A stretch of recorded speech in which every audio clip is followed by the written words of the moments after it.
ఈ కనిపిస్తున్నటువంటి ఐలాండ్ వచ్చేసేసి మలేషియాలోని పర్హెంతియాన్ ఐలాండ్.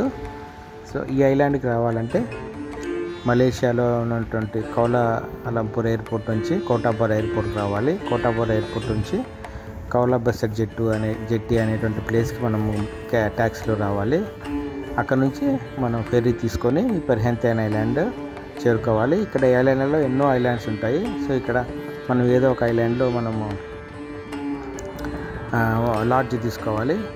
సో అక్కడ నుంచి మనం ఇంకా రకరకాల ఐలాండ్స్ మనము చూడాలంటే వాళ్ళే రవా ఐలాండ్ అని, లాంగ్ బీచ్ ఐలాండ్ అని, ఇంకా రకరకాల ఐలాండ్స్ కానీ వాళ్ళే తీసుకొని వెళ్తారు.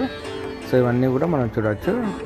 సో ఇది నేను వచ్చేసి రవా ట్రిప్కు చూస్ చేసుకున్నాను. ఇది 70 రింగిట్లు. సో ఇక్కడ నుంచి అక్కడ చాలా దూరంగా ఉన్నటువంటి బీచ్ తీసుకొని వచ్చారు. ఇక్కడ చాలా క్రిస్టల్ క్లియర్గా ఉన్నాయి వాటరు, చాలా బ్యూటిఫుల్గా ఉంది బీచ్, మనం చూడవచ్చు. సో ఇది మలేషియాలోని పర్హెంతియాన్ ఐలాండ్ ఉన్నటువంటి ఇంకొక బీచ్ ఇది. Thank you. అయితే ఇక్కడ ఈ ఐలాండ్కు మనము చేరుకున్న తర్వాత ఇక్కడ ట్యాక్సీలు కానీ, కార్లు కానీ, బస్సెస్ ఏవి ఉండవు. ఒక ఐలాండ్ నుంచి మరొక ఐలాండ్కి వెళ్ళాలంటే కేవలం వాటర్ ట్యాక్సీ లేదా బోటు, పడవల ద్వారానే మనం ప్రయాణించాల్సి ఉంటుంది. సో మనం కంప్లీట్గా ప్రపంచానికి చాలా దూరంగా వచ్చి ఐలాండ్లో మనము ఇక్కడ నివసించాల్సి ఉంటుంది. ఎన్ని రోజులు కావాలంటే అన్ని రోజులు క్యాంప్ తీసుకొని రావాలి.